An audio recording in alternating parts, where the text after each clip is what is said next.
Hello guys, welcome to my YouTube channel. आज की इस वीडियो में हम बात करेंगे कोऑर्डिनेट ज्योमेट्री के बारे में। इससे पहले की जो हमारे वीडियोस हैं उन वीडियोस में मैंने आपको कैलकुलस और अलजेब्रा पर पूरी वीडियोस दे दी है और डिफरेंशियल इक्वेशन और वेक्टर और 3D पर भी मैंने आपको वीडियो दे दी है। ठीक है, तो आइए चलिए वीडियो स्टार्ट करते हैं।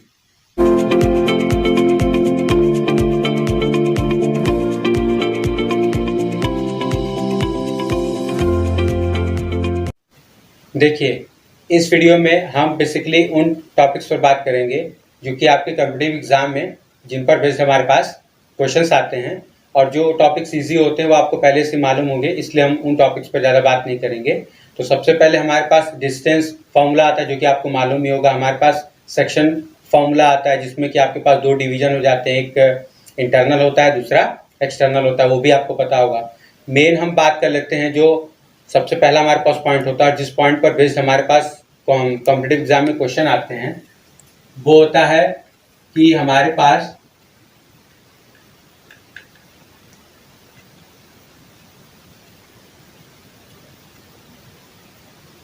मान लीजिए हमारे पास ए बी सी डी, ये हमारे पास 4 पॉइंट्स दिए हुए हैं। ठीक है, अब आपके ये 4 पॉइंट्स दिए हुए हैं तो आपको बोलेगा कि ये चारों पॉइंट्स मिला करके आपस में कौन सा फिगर बना रहे हैं। तो वहां पर आपको स्क्वायर भी हो सकता है, पैरेललोग्राम भी हो सकता है, रोम्बस भी हो सकता है, रेक्टेंगल भी हो सकता है। तो उसको निकालने के लिए हम क्या करते हैं, देखिए सबसे पहले हम ए बी बी सी जितने भी हमारे पेयर बन रहे हैं, ए बी हो गया, बी सी हो गया, सी डी हो गया, डी ए हो गया, ए सी हो गया एंड बी डी हो गया, ये हमारे पास बेसिकली छः बनेंगे। अब इन छो के हमें लेंथ निकालेंगे। ठीक है, तो मान लीजिए कि इसकी लेंथ L1 आ गई, इसकी L2 आ गई, इसकी L3 आ गई, इसकी L4 आ गई, इसकी L5 आ गई और इसकी L6 आ गई। ठीक है, हमारे पास ये 6 लेंथ आ गई हैं। तो अब सबसे पहला हमारे पास हो जाएगा कि अगर हमारे पास L1 बराबर L2 not equal to L3 बराबर L4 not equal to L5 बराबर L6, तो यह हमारा इंप्लाई करता है कि ये चीज हमारे पास रेक्टेंगल बनेगी। ठीक है, ऐसा इसलिए क्योंकि देखिए रेक्टेंगल में आपके अपोजिट जो साइड्स होते हैं वो आपस में इक्वल होते हैं। ठीक है, तो हमारे पास ये हो गया, अपोजिट साइड्स ये हो गया और एक हमारे पास ये पेयर बन गया।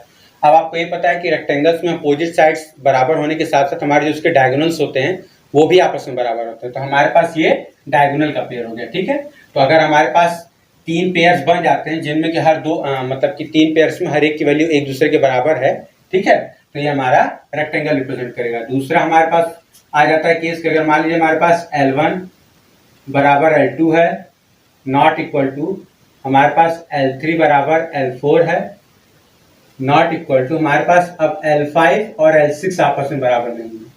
ठीक है, तो ये हमारा रिप्रेजेंट करता है पैरेललोग्राम। क्योंकि आपको पता है कि पैरेललोग्राम रेक्टेंगल की तरह ही होता है, बस उसके डायगोनल्स आपस में बराबर नहीं होते। तो हमारे पास जो एक लास्ट पेयर था डायगोनल्स का, ये आपस में बराबर नहीं होगा। ठीक है, तो ये चीज हमारी पैरेललोग्राम हो जाएगी।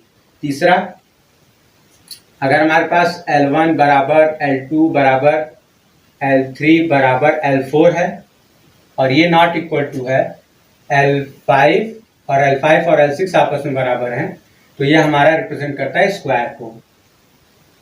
क्योंकि स्क्वायर में आपको पता है कि आपके चारों साइड्स जो होते हैं वो इक्वल होते हैं, प्लस उनके डायगोनल्स भी आपस में बराबर होते हैं।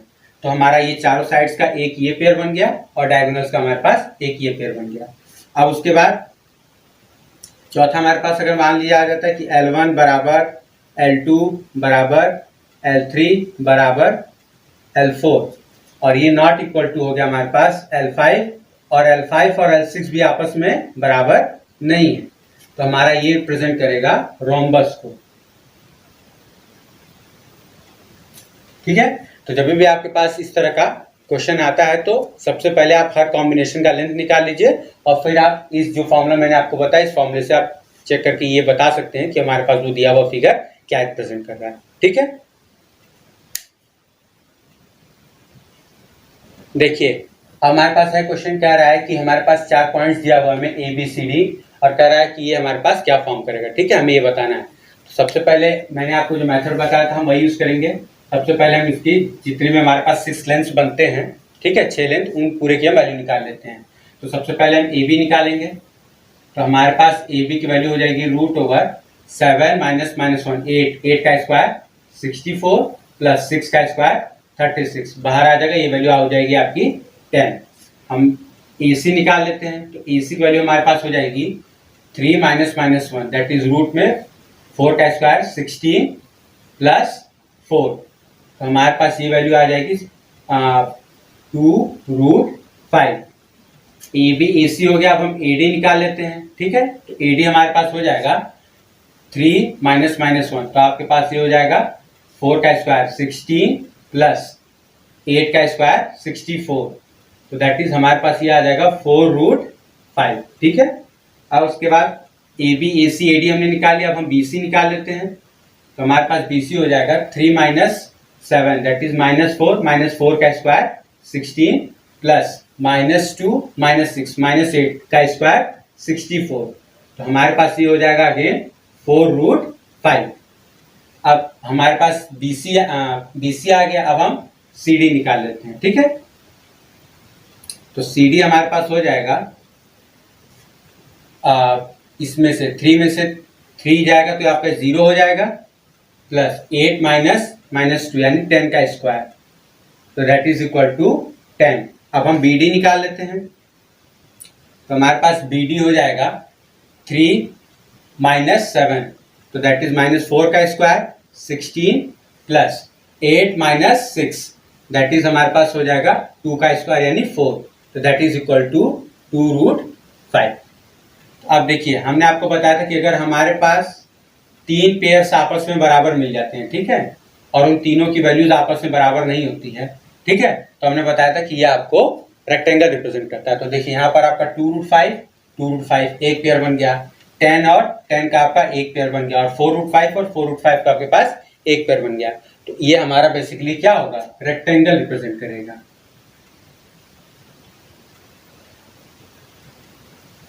ठीक है। तो देखिए अब हमारे पास आ जाता है एरिया ऑफ ट्रायंगल निकालने के लिए। तो अगर मान लीजिए हमारे पास ए बी सी तीन हमें पॉइंट्स दिए हुए और उन पॉइंट्स के अगर हमारे पास कोऑर्डिनेट्स दिए हुए हैं, तो एरिया ऑफ ट्रायंगल निकालने का जो फॉर्मूला आता है वो होता है half of determinant x1 y1 1, x2 y2 1 and x3 y3 1। और अगर हमारे पास वो पॉइंट्स कोलिनियर हो जाते हैं तो आप ये जो डिटरमिनेंट होता है इसी की वैल्यू हमारे पास 0 के बराबर हो जाती है, ठीक है। अब हम बात कर लेते हैं लोकस के बारे में, क्योंकि लोकस पर बेस हमारे पास अक्सर क्वेश्चंस आ जाते हैं।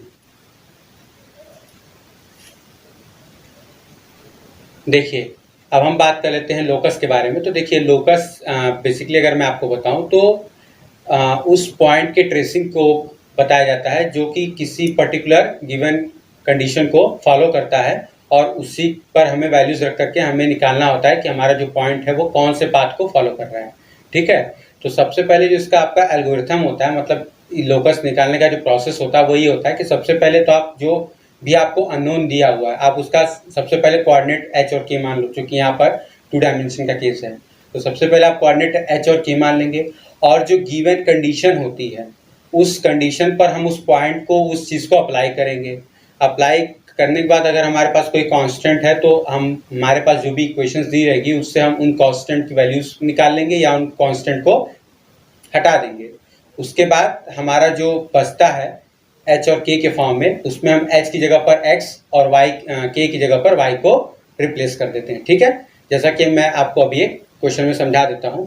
तो देखिए यहाँ पर हमें कह रहा है कि find the equation of a locus of a point equidistance from A and B, ठीक है।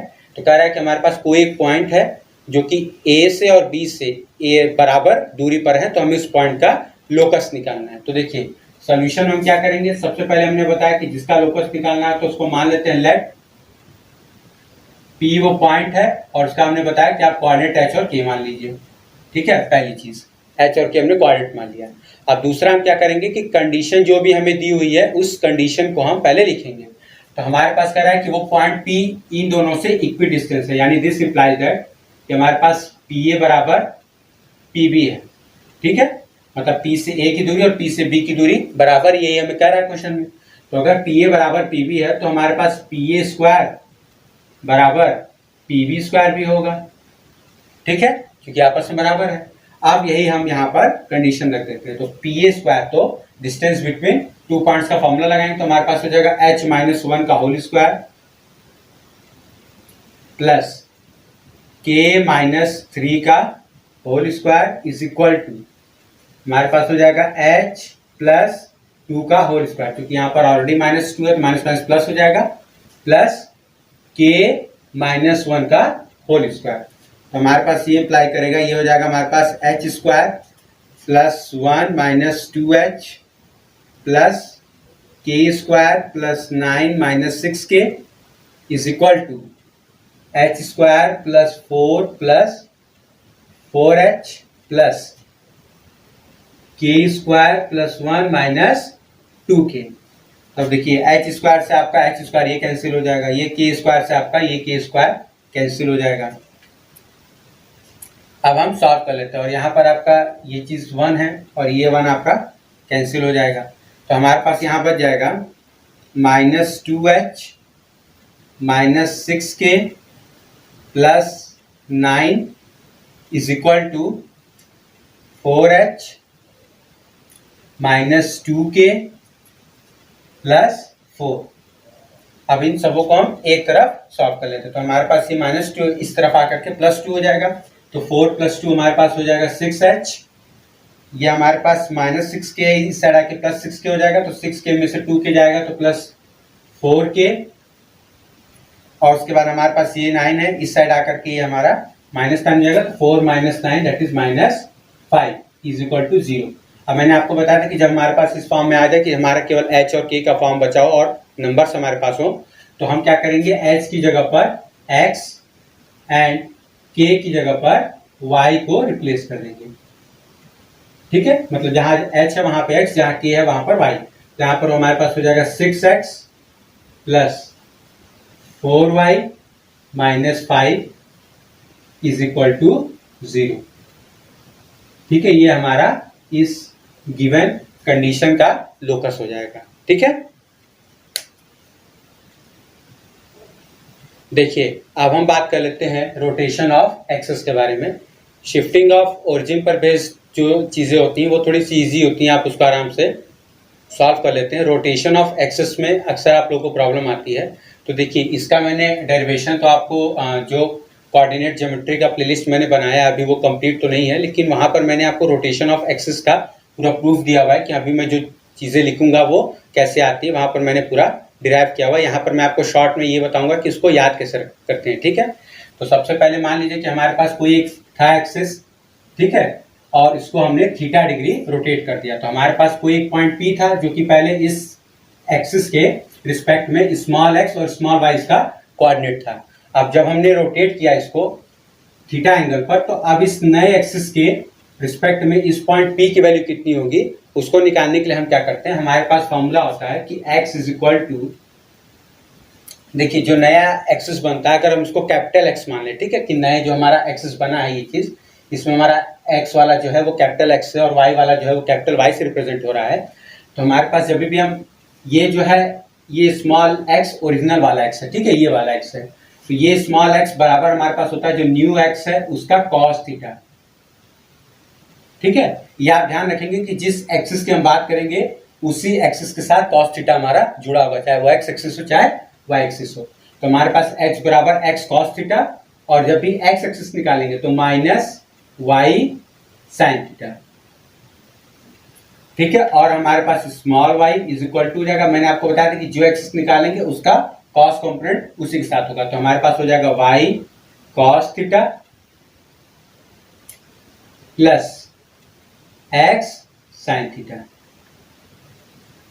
अब देखिए आपको ये चीज याद रखने में प्रॉब्लम होती है कि हमारा x में माइनस हो रहा है y में प्लस हो रहा है, तो पहली चीज तो मैंने आपको ये बता दी कि जिस एक्सिस की हम बात करेंगे उसके साथ हमारा कॉस वाला कंपोनेंट जुड़ा होगा, पहली चीज। दूसरा हमारे पास प्लस कहाँ हो रहा है माइनस कहाँ हो रहा है, इसको समझने के लिए आप ऐसे समझ लीजिए कि जैसे आपका ये जब पहले था एक्सिस, ठीक है, ये जब आपका पहले था एक्सिस, ये चीज ऐसे जब हमने इसको रोटेट किया, ठीक है, ऐसे, तो जब हमने रोटेट किया तो हमारा एक्स का जो कोऑर्डिनेट है पहले के रिस्पेक्ट में वो पास आ गया, ठीक है, क्योंकि जब हम बात कर रहे हैं इस एक्सिस के रिस्पेक्ट में तो ये हमारा पॉइंट थोड़ा सा शिफ्ट होता हुआ इस तरफ दिखेगा, तो हमारा एक्स की वैल्यू थोड़ी सी कम हो गई, तो यहाँ से हम ये चीज निकाल लेते हैं। और जब भी हम वाई की बात करते हैं तो ये हमारा वाई के रिस्पेक्ट में थोड़ा सा ऊपर चला जाता है, ठीक है, तो इसलिए हमारा इस केस में प्लस हो जाता है। और याद रखिए हम ओरिजिनल के रिस्पेक्ट में हम बात कर रहे हैं, ठीक है, जो आपका न्यू बन रहा है उसके रिस्पेक्ट में हम नहीं बात कर रहे हैं, हम जो आपका ओल्ड एक्सिस है, ओल्ड एक्सिस का पॉइंट है उसके रिस्पेक्ट में बात कर रहे हैं, ठीक है, तो वहां से आपका ये चीज फॉर्मूला आ जाता है। देखिए अब हम बात कर लेते हैं condition of concurrency of three lines, ठीक है। तो जैसे हमारे पास कोलिनियर पॉइंट्स का जब हमारे पास केस आता था तो हम आपको बताते थे कि अगर हमारे पास 3 पॉइंट्स दिए हुए हैं तो वो कोलिनियर है कि नहीं है, इनको चेक करने के लिए हम क्या करते थे कि एरिया ऑफ ट्रायंगल की वैल्यू 0 थे करते, या इनडायरेक्टली अगर हम बताएं तो डिटरमिनेंट जो हमारा आता है उसकी वैल्यू को हम 0 के बराबर कर देते हैं। अब यहाँ पर हमारे पास क्या होता है कि वहां तो पॉइंट दिया हुआ था, ठीक है, यहाँ पर हमारे पास इक्वेशन ऑफ लाइन दी रहती है, तो वो इक्वेशन ऑफ लाइन जो हमें दी रहती है उसमें भी हमारे पास ये होता है कि कंकरेंट लाइंस का मतलब ये होता है कि मान लीजिए हमारे पास कोई 3 लाइंस हैं, ठीक है, तो ये एक ही पॉइंट से पास होंगी, ठीक है, अगर हमारे पास ये L1 हो गया, ये L2 हो गया, ये L3 हो गया, तो हमारे पास कंडीशन ऑफ कंकरेंसी ये थी कि ये तीनों किसी एक पॉइंट से, कॉमन पॉइंट से पास होंगे, ठीक है। तो अब अगर ये हमारे इस तीनों कॉमन पॉइंट से पास हो रहे हैं तो हमारे पास जो कंडीशन होती है वो ये होती है कि अगर मान लीजिए हमारे पास equation a1x plus b1y plus c1 is equal to 0 एक इक्वेशन है, दूसरा है a2x plus b2y plus c2 is equal to 0, चौथा है तीसरा है a3x plus b3y plus c3 is equal to 0। तो condition of concurrency of three lines हमें ये कहता है कि हमारे पास determinant of a1 b1 c1 a2 b2 c2 and a3 b3 and c3 इसकी हमारे पास जो वैल्यू होती है वो 0 हो जाती है, ठीक है। अब इसी टॉपिक पर बेस्ड हम एक क्वेश्चन सॉल्व कर लेते हैं। देखिए अब हमें दिया हुआ क्वेश्चन कह रहा है find lambda if lines 3x - 4y - 13 is equal to 0, 8x - 11y - 33 is equal to 0 and 2x - 3y plus lambda is equal to 0 are concurrent, ठीक है, हमें लैम्डा की वैल्यू निकालनी है अगर हमारे पास ये तीनों लाइंस कंकरेंट हैं। तो हम क्या करेंगे, सबसे पहले इसका डिटरमिनेंट हम फॉर्म लिख लेंगे, हमने आपको बताया था, तो a1 b1 c1 that is 3 - 4 - 13 8 - 11 - 33 and 2 - 3 lambda. अब देखिए सॉल्व करते वक्त आप ये ध्यान देंगे कि जो आपका c मैंने लिखा था इक्वेशन ऑफ लाइन में वो c इज इक्वल टू के उस तरफ नहीं था, इज इक्वल टू के इस तरफ था, ठीक है, मतलब सभी केस में बराबर हमारे पास 0 होना चाहिए। तो उस केस में हम ये ध्यान रखेंगे, बहुत दफ़ा क्या होता है कि हमारा 13 लिखा होता है इस तरफ तो हम डायरेक्ट +13 लिख देते हैं, तो ये आपको ध्यान रखना है कि ऐसा नहीं, आपको एक तरफ पूरी वैल्यू होनी चाहिए, दूसरी तरफ बराबर 0 होना चाहिए। उस कंडीशन में हम a1 b1 और c1 की वैल्यू लिखेंगे। तो अब हमारे पास ये आ जाएगा, तब यहाँ से हम सीधा सीधा इसको सॉल्व कर लेते हैं डिटर्मिनेंट एक्सपेंड करके, तो हमारे पास आ जाएगा 3 इंटू -11 लैम्डा माइनस प्लस -99, ठीक है। तो उसके बाद हमारे पास आ जाएगा 8 -8 हो जाएगा, उसके बाद अंदर हो जाएगा -4 लैम्डा माइनस प्लस -39 और उसके बाद आपका हो जाएगा लास्ट में 2 + 2 आपका हो जाएगा -+33 इंटू 4 और उसके बाद आपका हो जाएगा प्लस -11 इंटू 13, ठीक है, ये आपका यहाँ पर वैल्यूज हो जाएगी इसकी। अब देखिए ये जब हम सॉल्व करेंगे तो हमारे पास मिल जाएगा -33 लैम्डा, ठीक है, 3 into 99 plus 32 lambda minus plus 8 into 39 और क्या हमारे पास यहाँ पर हो जाएगा प्लस 8 इंटू 33 माइनस 22 इंटू 30, ये वैल्यू हमारी 0 के बराबर है। अब यहाँ से जब हम सॉल्व करेंगे तो देखिए ये हमारे पास आ जाएगा -33 प्लस 32 माइनस लैम्डा, और ये जब पूरी कैलकुलेशन हम सॉल्व करेंगे ये वैल्यू ये वैल्यू ये वैल्यू और ये वैल्यू, ठीक है। जब आप सॉल्व करेंगे तो आपके यहाँ से दिखेगा, देखिए ये वैल्यू और ये वैल्यू जो हम कॉमन ले लेंगे, ठीक है, ये 33 वाला जो हिस्सा है यहाँ पर ये कॉमन ले लेंगे तो हमारे पास यहाँ बच जाएगा -9, ठीक है, और यहाँ पर हमारे पास बच जाएगा +8, और यहाँ पर जब हम देखेंगे तो देखिए 13 यहाँ पर है तो प्लस अगर हम 13 कॉमन ले लेते हैं तो हमारे पास 8 3 24 यहाँ बच जाएगा और यहाँ पर बच जाएगा -22 इज इक्वल टू 0। तो हमारे पास हो जाएगा माइनस लैम्डा, ये वैल्यू हमारे पास हो जाएगी -33, और ये जब हम सॉल्व करेंगे तो हमारे पास हो जाएगा +26 इज इक्वल टू 0। तो हमारे पास हो जाएगा minus lambda -7 is equal to 0। तो हमारे पास लैम्डा की वैल्यू हो जाएगी -7, ठीक है। देखिए अब हम बात कर लेते हैं कंडीशन फॉर 2 लाइन्स, ठीक है। अगर हमारे पास 2 लाइन दी हुई हैं तो उनके बीच में हमारे पास क्या क्या कंडीशन बन सकती है। सबसे पहला उनके बीच में कंडीशन जो ये बनता है वो ये बनता है कि ये लाइन आपस में एक दूसरे को ही रिप्रेजेंट कर रही हूँ, दैट इज ये लाइन अलग अलग ना हो, एक ही हो, एक दूसरे पर लाई कर रही हूँ। तो कोइंसिडेंट में हमारे पास क्या होता है कि सबसे पहली बात करें तो 2 लाइन आपस में कोइंसिडेंट है, इसका मतलब सीधी सी बात है कि वो पैरेलल है, और पैरेलल लाइंस का हमारे पास स्लोप जो होता है वो इक्वल होता है। तो दिस इंप्लाइज दैट कि सबसे पहले हमारे पास A1 upon A2 is equal to हमारे पास होगा B1 अपॉन B2। अब चूंकि कोइंसिडेंट की बात की जा रही है तो ये दोनों लाइंस एकदम एग्जैक्ट सेम होंगी, तो हमारे पास ये बराबर C1 अपॉन C2 भी आ जाएगा, ठीक है। ये हमारे पास कंडीशन हो जाती है कोइंसिडेंट की। पैरेलल के केस में क्या होता है कि हमारे पास स्लोप तो उनके बराबर होते हैं लेकिन हमारे पास कांस्टेंट होता है वो बराबर नहीं होता, वो अलग अलग होता है। तो that is A1 upon A2 is equal to B1 upon B2 not equal to C1 upon C2, ठीक है। ये पैरेलल की कंडीशन हो जाएगी। तीसरा हमारे पास आ जाता है इंटरसेक्टिंग की कंडीशन।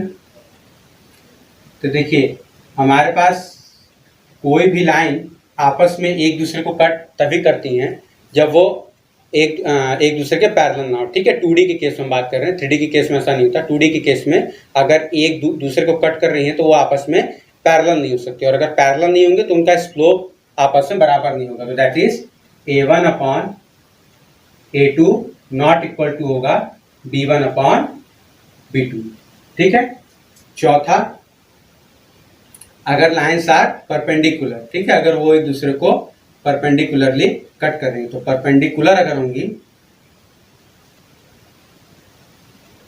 तो हमारे पास हो जाता है A1 A2 plus B1 B2 is equal to 0, ठीक है। हमारे पास उनका जो प्रोडक्ट होता है A1 A2 plus B1 B2 का, इसकी वैल्यू हमारे पास 0 हो जाती है, ठीक है। देखिए अब हम बात कर लेते हैं एक इम्पॉर्टेंट टॉपिक पर, जिसमें हमें मान लीजिए कि कोई 2 पॉइंट्स दिए हुए हैं, ठीक है, एक्स A और B, और हमें कोई एक लाइन दी हुई है। तो हमें पूछेगा कि उस लाइन के रिस्पेक्ट में हमारे पास जो पॉइंट A और B हैं वो एक ही साइड में लाई कर रहे हैं या अपोजिट साइड में लाई कर रहे हैं, ठीक है। अक्सर हमारे पास इस पर बेस्ड क्वेश्चन आ जाते हैं। तो देखिए उसको समझने के लिए हमारे पास मेथड क्या है। सबसे पहला कि देखिए फिगर्स हम इसको समझ लेते हैं शॉर्ट में, कि अगर हमारे पास ये कोई एक लाइन हो गई, ठीक है, जिसका इक्वेशन हमें AX plus BY plus C is equal to 0 दिया हुआ है, ठीक है, और हमारे पास कोई भी एक A पॉइंट है जिसका वैल्यू हमें X1 Y1 दिया हुआ है, एंड B जो है वो X2 Y2 दिया हुआ है, ठीक है, तो सबसे पहले हम लाइन L1 का इक्वेशन निकालेंगे। L1 बराबर हमारे पास जो इक्वेशन होगा वो हो जाएगा ax1 plus by1 plus c and L2 दूसरा हमारा हो जाएगा ax2 plus by2 plus c। हम ये दो वैल्यू निकाल लेते हैं। ठीक है, अब चूंकि ये दो वैल्यू हमारे पास न्यूमेरिकल्स आएंगे। ठीक है, तो अगर हमारे पास L1 अपॉन L2 की वैल्यू लेस देन 0 हो जाती है, दैट इज, अब देखिए L1 अपॉन L2 की वैल्यू अगर लेस देन 0 आ रही है तो सीधी सी बात है कि वो वैल्यू निगेटिव है, और निगेटिव होगा तभी जब दोनों का साइन अलग अलग होगा। ठीक है, तो that is L1 and L2 are different in sign. ठीक है, अगर हमारे पास L1 L2 जो है वो डिफरेंट साइन है, मतलब L1 आपका अगर पॉजिटिव है तो L2 नेगेटिव होगा, L1 अगर नेगेटिव है तो L2 पॉजिटिव होगा। अगर ऐसा होगा then A and B lies opposite to the line। ठीक है, अपोजिट का मतलब कि आपका पॉइंट ए अगर यहाँ पर है तो आपका पॉइंट बी जो होगा वो लाइन की दूसरी तरफ होगा। ठीक है, यहाँ पर इसके कहने का ये मतलब है। अब दूसरा हमारे पास कैसा आ जाता है कि मान लीजिए यही आपका है और हमारे पास अगर L1 अपॉन L2 की जो वैल्यू है वो ग्रेटर देन 0 आ जाती है। ठीक है, तो ग्रेटर देन 0 आने का मतलब पॉजिटिव है, तो रेशियोज पॉजिटिव आपका तभी आएगा जब उनकी वैल्यू का जो साइन होगा वो सेम होगा, या दोनों नेगेटिव हो या दोनों पॉजिटिव हो। तो इसका मतलब हो जाएगा that is L1 and L2 are of same sign. ठीक है, वहां पर डिफरेंट था, यहाँ पर अगर हमारे पास सेम साइन का हो जाता है तो हम ये करते हैं then A and B lies on same side of line। ठीक है, मतलब इस केस में हमें बोल रहा है कि हमारा ये जो B इस तरफ है वो अब इस तरफ हो जाएगा। ठीक है, A और B एक ही तरफ होंगे, या तो B इस तरफ हो जाएगा या तो A आपका उस तरफ हो जाएगा, दोनों लाइन के एक ही तरफ होंगे। ठीक है, देखिए अब हमें है क्वेश्चन दिया हुआ, कह रहा है points 3,4 and 2,-6 lies on the same और opposite side of line 3x - 4y = 8। ठीक है, हमें ये चेक करना है कि हमारे जो दो पॉइंट है ये इस लाइन के सेम साइड लाई कर रहा है या अपोजिट साइड लाई कर रहा है। ठीक है, तो जो अभी मैंने आपको प्रोसेस बताया हम एकदम सेम वही काम करेंगे। सबसे पहले हम L1 निकालेंगे, तो हमारे पास L1 बराबर हमने आपको बताया था ax1, a की वैल्यू 3 है तो 3 इंटू x1 की वैल्यू मान लेते हैं, ये है तो हमारे पास 3 इंटू 3 माइनस b की वैल्यू है 4 इंटू y1, तो हमारे पास हो जाएगा 4, फिर आपका हो जाएगा -8 इज इक्वल टू, तो देखिए 3 3 जा 9 एंड ये हो जाएगा हमारे पास 9 - 24 इज इक्वल टू -15 आ जाएगा, ये पहला। दूसरा हमारे पास L2 हम निकालेंगे तो हमारे पास L2 की वैल्यू हो जाएगी 3 इंटू 2 की वैल्यू यहाँ पर, तो इसके बाद -4 इंटू -6 -8 इज इक्वल टू, ये हमारे पास हो जाएगा 6 और ये हमारे पास हो जाएगा 24 -8 दैट इज +16। ठीक है, तो ये हमारे पास हो जाएगा 22, ये सेकेंड। तो अब देखिए, अब अगर हम L1 अपॉन L2 की वैल्यू निकालेंगे तो हमारे पास आ जाएगा -15 upon 22 which is less than 0, क्योंकि एक निगेटिव है एक पॉजिटिव है। तो अब हमारे पास क्या होगा कि L1 and L2 are of opposite sign. ठीक है, अगर हमारे पास अपोजिट साइन के, तो हमने आपको बताया था कि वो लाइन के दूसरी तरफ लाई करेंगे, तो दैट इज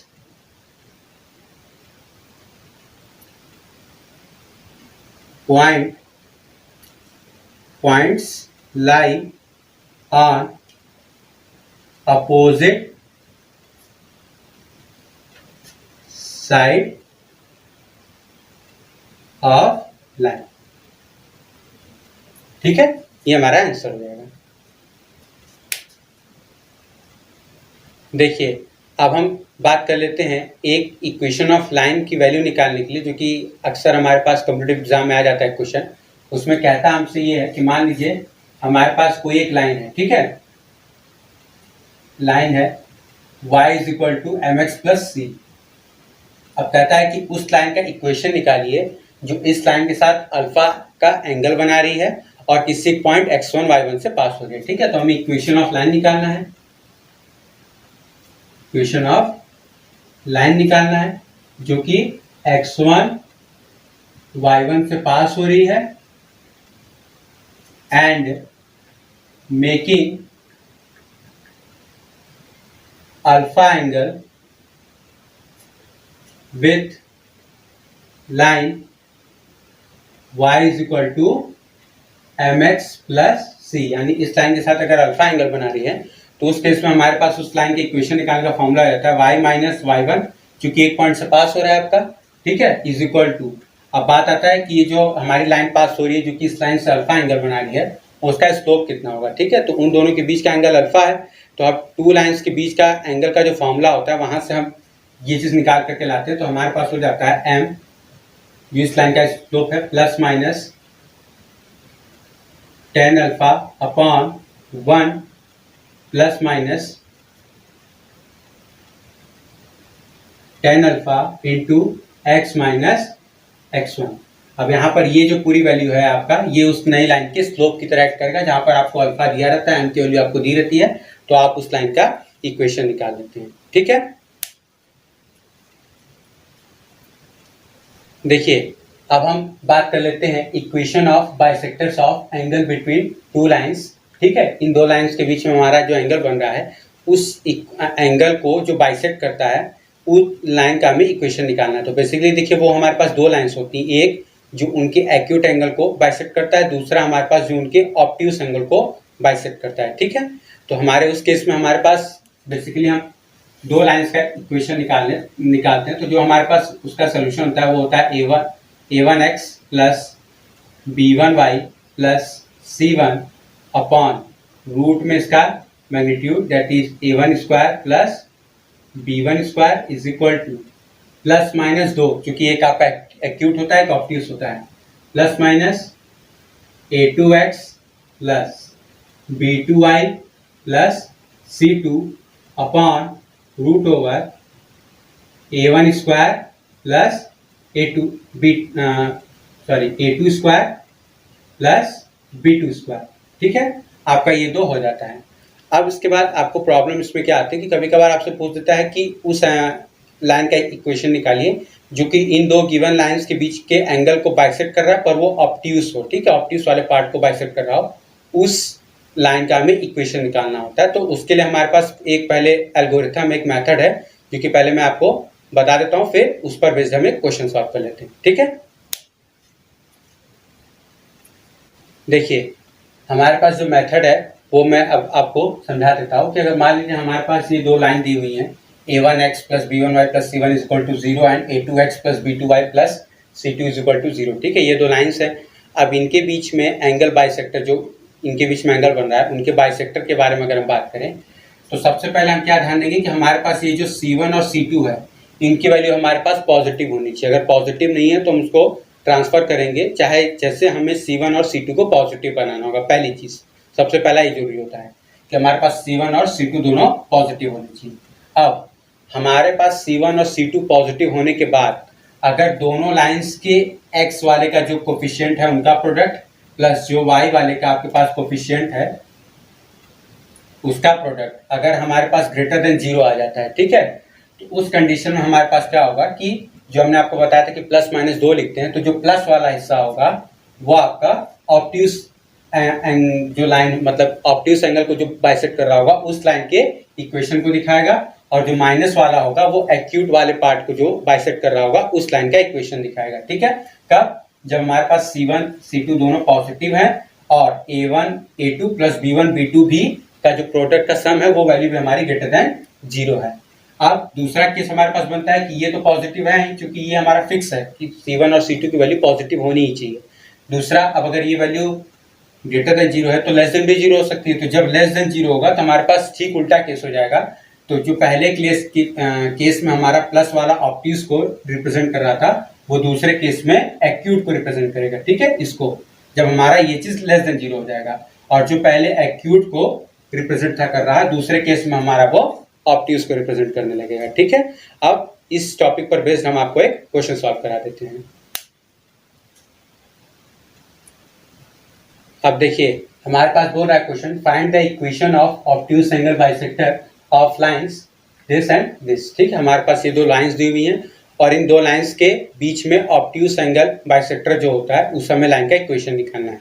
तो सबसे पहले हम क्या करेंगे, हमने आपको बताया था कि जो कांस्टेंट वाला टर्म है वो हमें पॉजिटिव रखना है, C1 और C2 की वैल्यू पॉजिटिव होनी चाहिए। अगर नहीं है तो उसको बनाएंगे। तो हमारे पास यहाँ आपको दिख रहा है कि ये 12x minus 5y plus 7 is equal to 0। तो यहाँ पे प्लस 7 नहीं तो आपका ठीक है।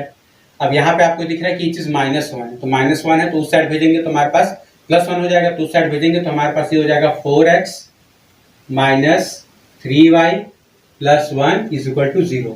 अब जब हमारे पास ये कंडीशन आ गई पहली कि C1 और C2 की वैल्यू ग्रेटर देन 0, तब हमने आपको बताया था कि दोनों लाइंस में से x का जो कोफिशिएंट है उनका प्रोडक्ट प्लस y वाले का जो कोफिशिएंट है उनका प्रोडक्ट करेंगे। तो हमारे पास हो जाएगा 4 × 12, हमारे पास हो जाएगा 48। ठीक है, और उसके बाद हमारे पास ये हो जाएगा -3 × -5, तो हमारे पास हो जाएगा +15 इज इक्वल टू हमारे पास आ जाएगा 63 विच इज ग्रेटर देन 0। तो हमने आपको पहला केस में ये बताया था कि अगर हमारे पास A1 A2 plus B1 B2 की वैल्यू ग्रेटर देन 0 है तो जो प्लस वाला पार्ट होता है, ठीक है, वो हमारा ऑब्ट्यूज एंगल को रिप्रेजेंट करता है। तो हमारे पास इसका जो इक्वेशन हो जाएगा वो हो जाएगा 12x minus 5y plus 7 upon इसके मैग्नीट्यूड से हम डिवाइड कर रहे थे, तो 12 का स्क्वायर 144 प्लस 5 का square 25 is equal two plus वाला हिस्सा होगा plus 4x minus 3y plus 1 upon √4 का स्क्वायर 16 प्लस 9। तो ये बाहर निकालेंगे तो हमारे पास आ जाएगा 13, ये बाहर निकालेंगे तो हमारे पास आ जाएगा 5। तो यहाँ मल्टीप्लाई हो जाएगा तो हमारे पास हो जाएगा 5 × 12x minus 5y plus 7 is equal two plus 13 times 4x minus 3y plus 1। ठीक है, अब यहाँ से सॉल्व करेंगे तो हमारे पास हो जाएगा 60x minus 25y plus 35 is equal to 13 × 4 यानी आपका हो जाएगा 52x माइनस 39y प्लस 13। ठीक है, तो अब ये इस तरफ हमारा आ जाएगा तो ये आपका हो जाएगा 52, ये आपका 8x हो जाएगा। ये इस तरफ आ जाएगा तो प्लस 14x हो जाएगा, 14y हो जाएगा सॉरी। उसके बाद 35 और ये माइनस करेंगे तो इस साइड आएगा तो प्लस 22 हो जाएगा इज इक्वल टू 0। अब इनमें से 2 कॉमन है, बाहर ले लेंगे तो हमारे पास हो जाएगा 4x plus 7y plus 11 is equal to 0।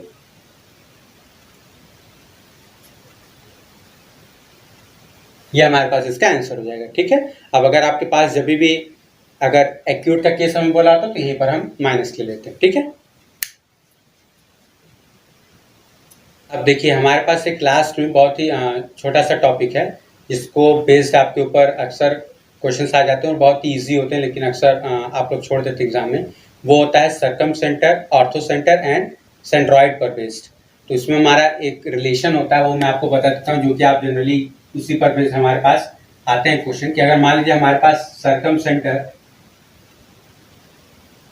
ठीक है, ये हमेशा ट्रायंगल के केस में बात करते हैं। तो अगर हमारे पास सर्कम सेंटर O है, कॉमा अगर हमारे पास सेंट्रॉइड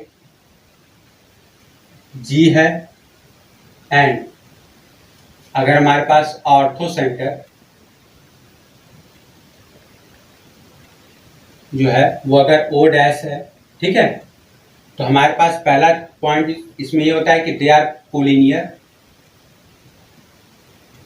दे आर कोलिनियर मतलब कि किसी भी ट्रायंगल में हमारे पास सर्कम सेंटर, सेंट्रॉइड और ऑर्थो सेंटर एक ही लाइन पर लाई करते हैं, ठीक है, पहला चीज।